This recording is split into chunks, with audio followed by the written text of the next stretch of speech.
Se você está na sua preparação do teste do IELTS, você em algum momento já se perguntou qual é a nota que eu preciso, como que eu faço para saber se essa nota é boa, como que eu entendo esse sistema de notas, essa média, a nota de cada habilidade, às vezes parece até informação demais, né? Nessa aula de hoje eu vou te ajudar exatamente com isso, porque a gente vai ver o que é o tal do Band Score e como que funciona o sistema de pontuação do teste do IELTS. Se você não me conhece, está chegando por aqui agora, meu nome é Simon Mamed, o que eu faço exatamente é ajudar e treinar as pessoas para que elas possam atingir a nota delas no teste do IELTS, para poder imigrar para um outro país, estudar em um outro país ou trabalhar em um outro país. Então, se você já está na sua preparação ou vai começar a sua preparação agora, eu recomendo, né, que você considere se inscrever aqui no canal para você não perder mais conteúdos como este aqui e deixe o seu like aí no vídeo para eu saber que você gostou de acompanhar esse conteúdo aqui. Vamos lá.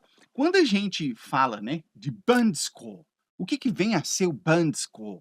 Né, um termo aí que a maioria das pessoas não consegue compreender ou a maioria das pessoas fica em dúvida, né? Primeiro a gente tem que ver o que que são as bands do IELTS, né? O que são bands? Bands são as faixas de nota, as faixas de pontuação. Cada band, cada faixa vai corresponder a uma nota, isso que é o band score, mas dentro de cada faixa a gente tem ali uma série de parâmetros que o candidato tem que atingir ou tem que evitar, ou seja, coisas que ele tem que ter e coisas que ele não tem que ter para você atingir a nota daquele nível, daquela banda, daquela faixa de nota. Basicamente, isso é o sistema de pontuação. O examinador, na hora que ele vai julgar o candidato, analisar a nota do candidato, ele vai ver quantos parâmetros dessa faixa de nota aqui ele preencheu. Preencheu todos. Tá? E da próxima faixa de nota? Ah, aqui ele não preencheu todos, mas ele preencheu estes aqui. Então, ele faz essa análise na hora de julgar ali a nota que você mereceria, tá? Uma coisa que eu já quero colocar aqui para vocês é o seguinte, né, sobre o sistema de nota do IELTS. Existe uma escala que vai de 0 a 9. Então, a primeira... Opa, uma, né? Não, uma escala. Então, a primeira coisa é que a nota do IELTS máxima é 9. Não existe você tirar 10 no IELTS. Existe você tirar total, que é 9. Então, a nota no IELTS vai de 0 a 9. E aí, o que que acontece? Isso aí é utilizado para poder padronizar o seu nível de proficiência no idioma, já que você está cansado de me ouvir falar aqui que o teste do IELTS não é simplesmente uma prova de inglês, igual a prova de escola, mas sim um teste de proficiência. Ele quer avaliar a sua capacidade de conseguir utilizar o inglês, que é uma ferramenta, para uma finalidade específica. No caso do teste, mostrar os parâmetros que o examinador quer ver, tá? Então, dentro dessa escala aqui, que vai de 0 a 9, cada situação vai exigir uma. Às vezes, você vai fazer um programa de imigração. Por exemplo, eu me mudei aqui para o Canadá lá em 2020 através de um programa de imigração. Eu cheguei aqui como um imigrante. Para poder ser aceito naquele programa de imigração, que era o Express Entry, eu tinha que atingir uma nota mínima para poder ser considerado. E quanto maior fosse a minha nota, melhor. A nota mínima era tirar 6 em todas as habilidades do IELTS. Você já sabe que o IELTS ele te avalia com base no seu listening, seu reading, seu writing e seu speaking, certo? E em cada uma delas eu tinha que tirar pelo menos 6. Quanto mais eu tirasse, melhor, mas o mínimo requisito era 6. Existem alunos meus que eles não vão fazer processo de imigração. O que eles querem é estudar. Eles querem fazer, sei lá, um mestrado, um doutorado, um pós-doutorado aqui, ou no Reino Unido, ou nos Estados Unidos, ou em algum outro lugar. Na França, alguma outra cidade da Europa. E aí eles precisam de uma pontuação que aquela instituição específica pediu. Cada instituição vai determinar qual é a nota que eles querem. Geralmente, quando eu vejo para mestrado ali, os alunos que vêm para estudar estão buscando ali uma nota entre 6,5 a 7,5. Então, essa já é uma outra situação. Tem gente que vai obter uma oferta de trabalho, uma job offer. E aí, para aquela job offer, a nota que eles pedem para o visto é 4, 5. Então, primeira coisa que a gente tem que entender é isso. Cada situação vai exigir uma nota diferente. Então, dentro daquela escala ali, você tem que se posicionar. Você tem que saber como que você faz para poder reconhecer, o que que é uma boa nota para mim, qual é a boa nota, inclusive vou deixar, a referência aqui, ó, em cima para vocês, de um outro vídeo que eu fiz falando sobre isso, o que é uma boa nota no teste do IELTS, qual é a nota que você deveria estar mirando, tá. Existe uma situação, eu vou até escrever porque ela é bem específica, né, situação do Canadá. Como assim, professor? Situação do Canadá. Aqui é o que a gente chama de CLB. Você já ouviu falar no tal do CLB aí? Tudo isso aqui eu estou falando em termos de introdução, tá? Antes de eu falar do sistema de pontuação do IELTS. Só para você poder entender de forma mais ampla como que funciona toda essa estrutura de avaliação. Para o Canadá, existe uma coisa específica para os processos de imigração, né? Ele olha a nota que você tirou no IELTS, ele pega essa nota e joga em uma outra tabela de comparação própria do Canadá. E aí, nos programas de imigração, ele vai adotar a tabela dele. Ele fala: eu quero que você tire a nota 9 da minha tabela. Mas você tem que investigar o que vem a ser a nota 9 da tabela do Canadá. Porque não é a mesma coisa que você tirar 9 no IELTS. Tanto é que é muito comum que você veja pessoas falando: eu tirei nota 10, 11. Não existe nota 10 e 11 no IELTS, porque a gente já viu que o IELTS vai de 0 a 9, não é?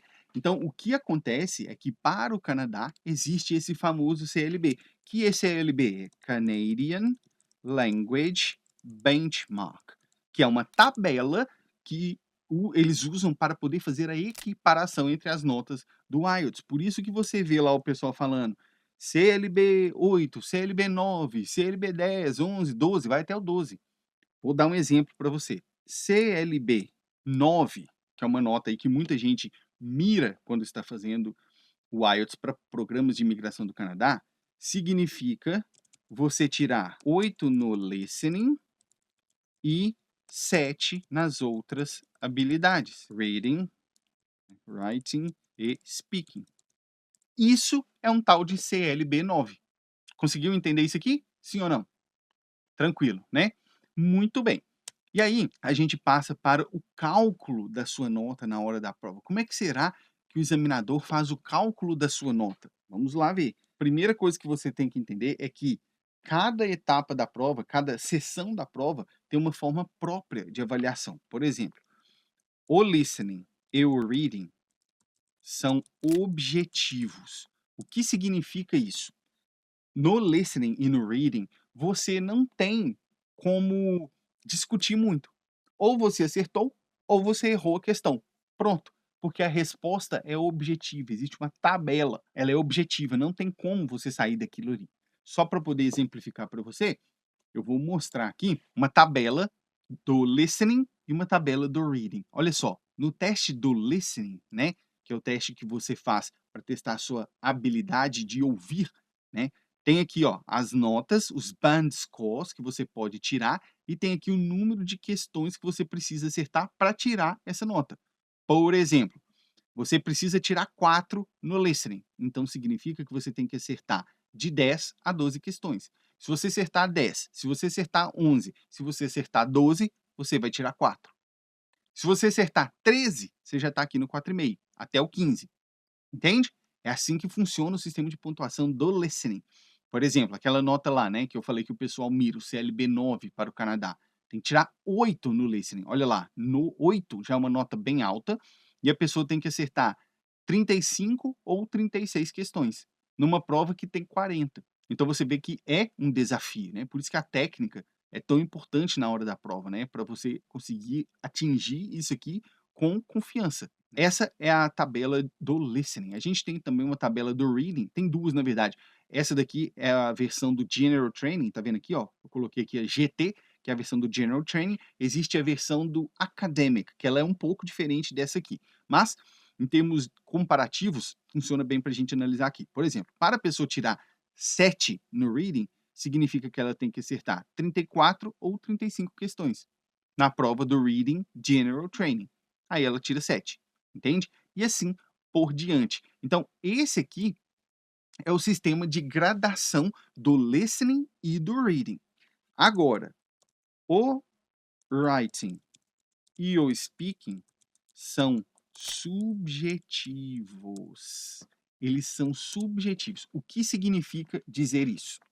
Significa que o seu examinador, quando ele vai avaliar a sua prova do writing e ele vai avaliar a sua prova do speaking, ele não tem como medir você de forma objetiva, igual lá no listening e no reading. Então ele precisa fazer um julgamento. Como é esse julgamento? Ele vai analisar se você atingiu os parâmetros pré-determinados para a prova. E para analisar esses parâmetros, a banca setou ali 4 critérios que o examinador vai olhar. Vamos ver quais são? Vamos lá. Para o writing, né? Para o writing, você tem 4 critérios que são o seguinte: task achievement. Esse aqui, ele pode ser o task response se for na task 2, na tarefa 2. Lá na prova do writing, você sabe que você tem em 1 hora que escrever 2 textos, a tarefa 1 e a tarefa 2, task 1, task 2. A task 1, esse critério é o task achievement. Na task 2, esse critério é o task response. Em suma, é se você respondeu o que a pergunta estava perguntando, tá? Esse é o primeiro critério. Depois, a gente tem o coherence and cohesion. O que vem a ser esse critério? Coherence and cohesion. Ele vai analisar a coerência e coesão do seu texto. Coerência é se as ideias que você colocou ali dentro fazem sentido. Coesão é se elas estão amarradas, se elas estão bem unidas, se elas não estão soltas no texto. Porque pensa, às vezes você escreveu boas ideias, mas elas estão soltas pelo texto. Não faz sentido.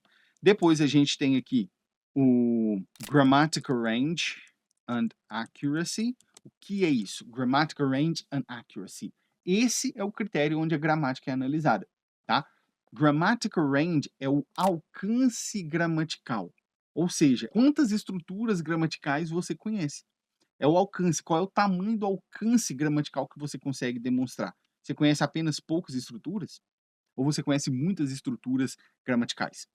Já accuracy, que é o segundo subcritério ali, é a precisão, é o quanto você erra. E aí deixa eu fazer uma pausa aqui para você. Só aqui você já está se deparando com uma das coisas mais impactantes na hora do teste do IELTS.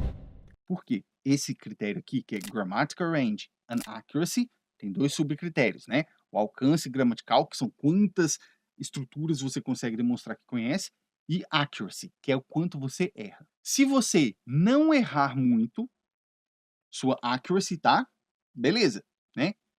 Mas talvez você não tenha demonstrado muitas estruturas gramaticais. E aí sua nota, ó, vai ficar lá embaixo, limitada. Porque não basta só não errar. Muita gente fica bitolado com a gramática nisso. Não posso errar, não posso errar, não posso errar, não posso errar. E esquece de demonstrar o conhecimento de várias estruturas. Por isso que eu falo com vocês.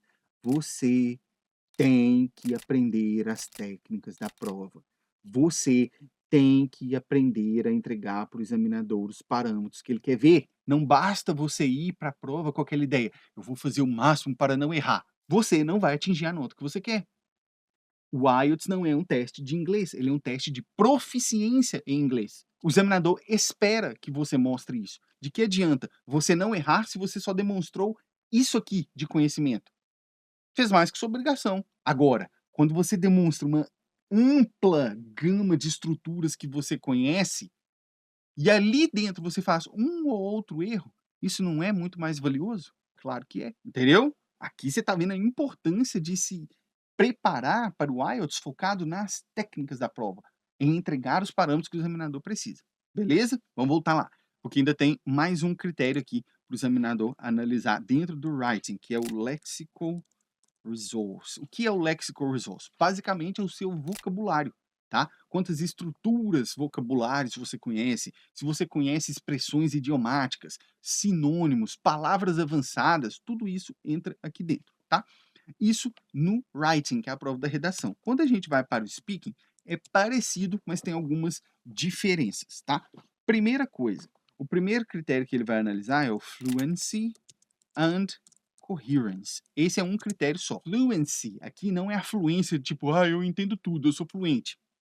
Não é esse conceito. A fluência aqui é a fluidez da sua fala. Você fica repetindo demais, você fica hesitando demais, você fica fazendo muitas pausas. Isso é a fluidez aqui, tá? Coerência é a mesma coisa nas suas ideias ali. Depois você tem um segundo critério, que é o pronunciation. Aqui, o examinador está analisando a sua pronúncia. Cuidado, o que eu disse, o examinador está analisando a sua pronúncia, não o seu sotaque. Sotaque para o IELTS não importa, a pronúncia sim, tá? Depois, aí a gente tem, vou até copiar aqui, que é a mesma coisa, ele está analisando o seu grammatical range and accuracy e também o seu lexical resource, tá? Isso aqui é o que o examinador vai utilizar para poder determinar a nota que ele vai te dar, tanto no writing quanto no speaking, entendeu? Só daqui você já vê que o buraco é mais embaixo, não é assim? Muito bem. Vamos lá. O que eu quero falar com você aqui agora? A hora que o examinador determinou ali, eu já sei que no listening ele vai tirar tal nota, porque eu passei aqui a conferência objetiva, lembra que eu falei que é objetivo? E ele tirou tal nota porque ele acertou X número de questões. No reading, ele acertou X número de questões e vai tirar tal nota. No writing, eu vou atribuir nota tal e no speaking eu vou atribuir nota tal. Depois que ele fez isso, ele ainda tem um trabalho para fazer, que é determinar a sua média. Porque a gente tem a nota específica de cada habilidade e a gente tem o que a gente chama de overall, que é a média que você vai tirar. Como que é feito, né, esse cálculo ali da média, tá? Após determinar as notas específicas de cada habilidade, é preciso determinar o overall, tá? O overall, ele é obtido pela média aritmética das 4 habilidades. Que isso, média aritmética? Vai, soma todas e divide por 4. Isso é o que acontece. Por exemplo, você tirou 6 em todas. 6 vezes 4, 24. Então vai pegar 24, dividir por 4, você tirou 6, sua média é 6. Aqui, coincidentemente, a sua média é a mesma nota de cada uma das habilidades, mas isso pode ser diferente, porque tem o tal do arredondamento também. E vou dar um outro exemplo. Vamos lá, como que funciona o arredondamento, né? Só para você entender. Arredondamento. O arredondamento é o seguinte: a nota do IELTS, eu falei que ela vai de 0 a 9, certo? Certo. Entre cada ponto existe uma gradação de meio ponto. Então você pode tirar 0, meio, 1, 1,5, 2, 2,5, 3, 3,5, 4, 4,5, até chegar 9, que é o máximo. Beleza? Então tá. Quando a sua nota média, o overall, fica ali em 25, então você tirou alguma coisa, ponto 25, pode arredondar para baixo ou para cima. Quando ela ficou ali no 75, aí ela sobe para a nota cheia superior. Entendeu? Se sua média deu lá 6,75, eles vão arredondar para 7. Se sua média deu 6,25, não sabemos. Ele pode arredondar para 6,5 ou ele pode arredondar para 6, tá? O que vai interferir aqui? A gente já vai falar disso, mas eu quero te dar alguns exemplos antes para você poder enxergar. Presta atenção ali. Vamos pegar aqui. O cara vai tirar lá no listening, ele tira 7. No reading, ele vai tirar 6,5. No writing, ele vai tirar 6. E no speaking, ele vai tirar 6,5. Beleza? Isso aqui, se você somar, vai dar 26. 7, 6,5, 6, 6,5. Beleza, 26. Dividindo isso aqui por 4, a sua média vai ser 6,5.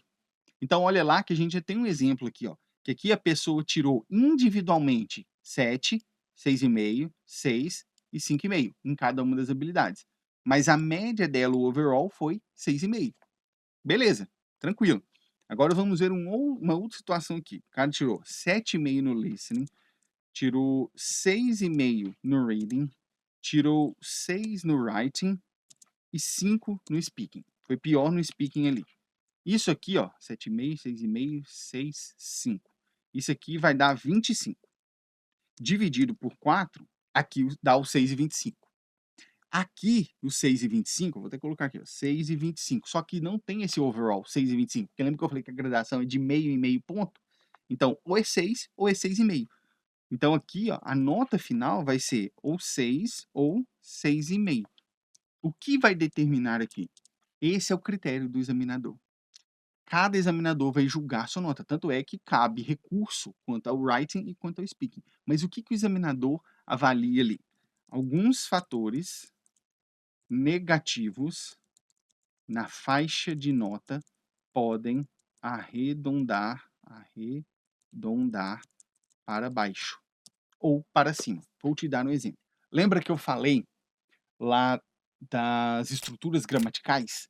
Dentro do critério de gramática tem o alcance gramatical, grammatical range, e tem accuracy, que é a precisão, certo? Beleza. E aí vamos supor que no critério de gramática ali, o candidato tenha usado bastante estruturas complexas e um outro candidato não tenha utilizado estruturas complexas ou tenha utilizado poucas estruturas complexas. Esse é um fator que pode desempatar a nota para baixo ou para cima, entende? Dentro do mesmo critério. Ele usou pouco ou não usou. Isso aí já é negativo. Então, provavelmente, o examinador arredondaria para baixo. Ele usou ou usou bastante, ou tentou usar bastante, ainda que errando. Ele tentou. E isso pode fazer o examinador arredondar para cima. Entende? Por isso que a gente tem que saber onde que a gente está mexendo na hora da prova, porque dependendo do que for, vale a pena você arriscar. Ah, eu não estou muito certo dessa expressão aqui. Arrisque, dependendo do tipo de expressão. Se for uma estrutura complexa, uma palavra mais avançada, dependendo do que for, vale a pena você utilizar por causa disso.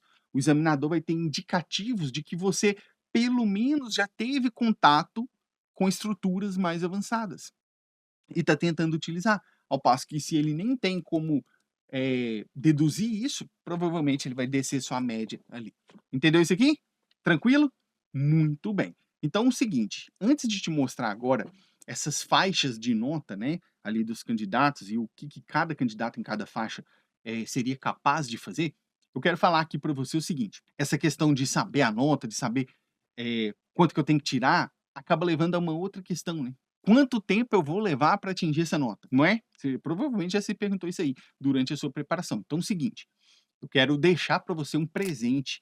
Aqui na descrição do vídeo eu vou deixar um link para uma ferramenta que eu desenvolvi aqui na Blime English. É uma ferramenta gratuita, tá? Você pode só clicar no link lá e usar, é gratuita, não paga nada.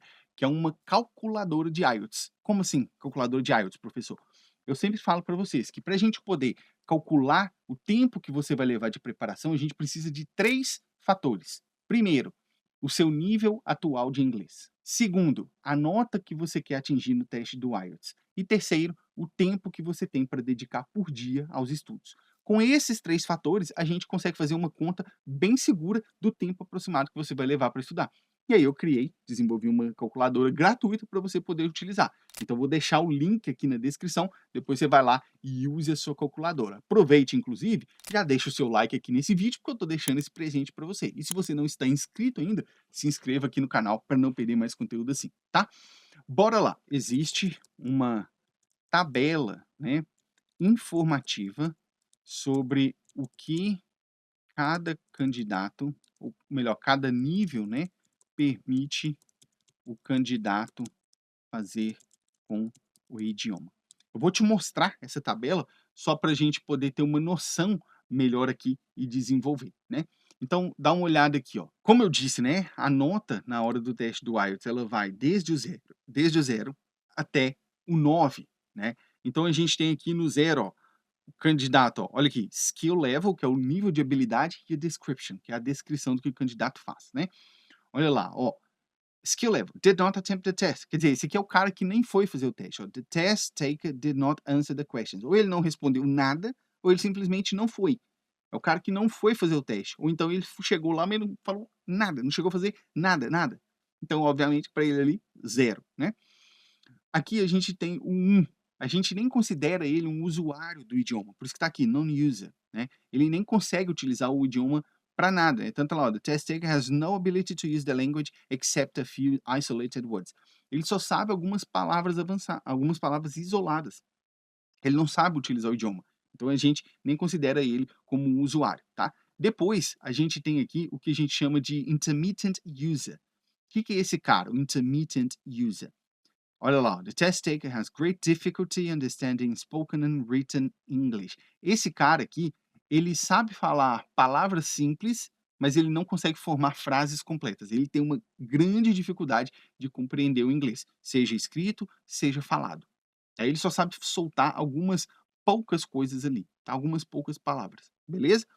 Depois a gente tem aqui, ó, o 3, né? A pessoa que tira uma nota 3, ela é considerada um extremely limited user. O que que é isso? Um usuário extremamente limitado no idioma.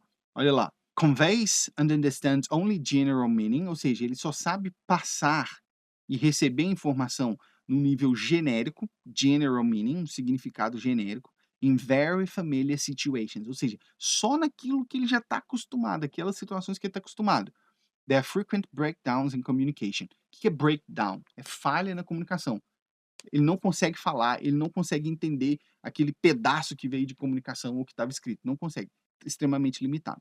Depois a gente tem aqui o 4, né, que é o limited user. Essa pessoa aqui, só para você entender, o 4, ele, isso aqui, que é, pelos nomes, né, fala, nossa, extremamente limitado, limitado.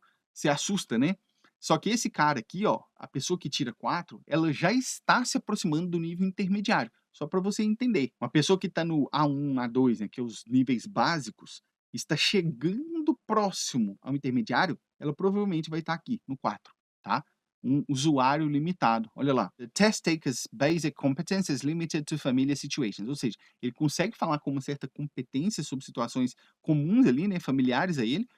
They frequently show problems in understanding and expression. Mas tem dificuldade ali de entender e se expressar. Exatamente o que uma pessoa desse nível básico demonstraria, né? They're not able to use complex language. Você não vê. Esse é um caso clássico. Você não vê, quando eu pego a redação das pessoas desse nível, você não vê estruturas mais avançadas. Você não vê linguagem mais avançada. Palavras avançadas. A não ser que a pessoa tenha decorado alguma coisa só, né, mas não consegue usar. Depois a gente tem aqui, ó, 5. Esse cara já está no nível intermediário, tá? Modest user. Olha lá, ó. The test taker has a partial command of the language and copes with overall meaning in most situations, although they are likely to make many mistakes. Esse aqui é o cara que ele consegue se comunicar no dia a dia, mas com muitos erros. Talvez você esteja aqui, é aquela pessoa que vai viajar, ele consegue se virar, mas ainda erra muito. Esse é o cara que está no intermediário. They should be able to handle basic communication in their own field. Exatamente isso. Eles são capazes de se comunicar de uma maneira simples, básica, mas ainda comete muito erro, tá? Depois a gente tem aqui o competent user, que já é uma pessoa que já está no 6. Aqui ele já está no que a gente chama de B2, né, que é ali o segundo nível do intermediário, né? Olha lá, ó. Test taker has an effective command of the language, despite some inaccuracies, inappropriate usage, and misunderstandings. They can understand and fairly complex language, can use and understand fairly complex language, particularly in familiar situations. Então, o que que é esse cara aqui do nível 6? Esse cara aqui é aquele cara que sabe, com tranquilidade, se virar em situações que ele já conhece, situações familiares, e que alguns contextos um pouco mais complexos ele consegue compreender, alguns, entendeu? Esse é o cara que está nesse nível aqui. E aí daqui, ó, do 6 para cá a gente já tem um salto muito grande, porque no 7 a gente já está lidando com um cara que é definitivamente avançado, tá? Ele está no nível já ali C1, tá? Olha lá, ó, good user, é um bom usuário. Pensa, no avançado é um bom usuário. Olha lá, the test taker has operational command of the language. Ele tem um comando operacional da língua, ele sabe utilizar o idioma. Though with occasional inaccuracies, inappropriate usage and misunderstandings in some situations. Então aqui a gente vê que cai por terra aquela ideia de que a pessoa que tira 7, a pessoa que está no avançado não erra. Não existe isso. Ele erra.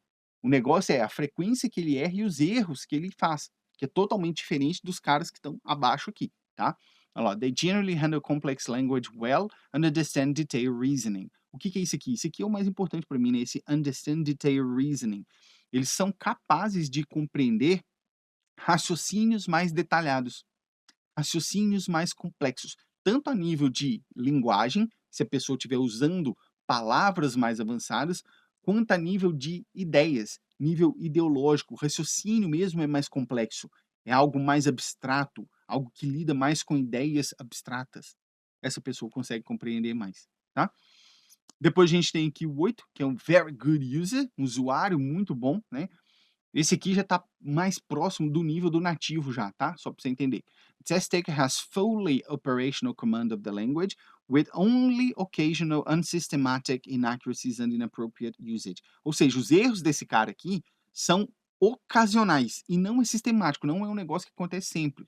É uma vez ou outra, como acontece com os nativos. Pensa aí, você é um nativo de português. De vez em quando você não dá uma escorregada no seu português? Dá, isso acontece toda hora, isso acontece direto. Só que não é algo sistemático. O que que significa não ser sistemático? Significa que não é toda vez que você vai errar aquela mesma coisa, entende? Esse é que é o ponto.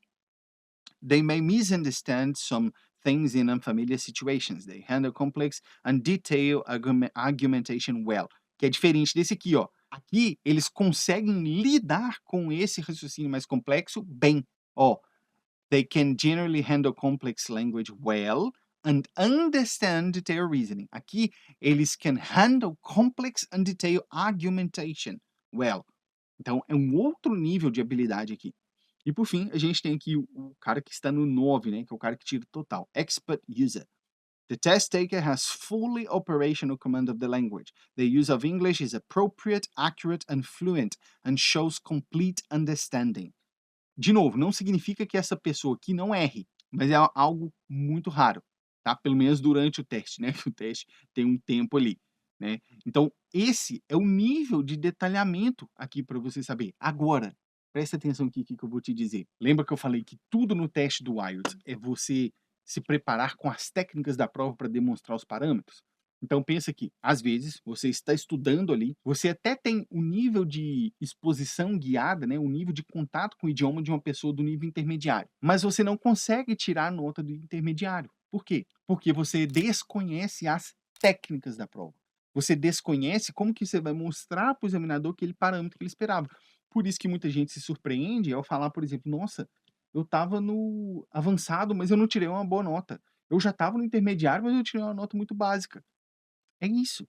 Você talvez esteja mesmo nesse nível, mas você desconhece como que mostra ao examinador aquilo que ele quer ver. Por isso que é tão importante fazer uma preparação focada nas técnicas da prova.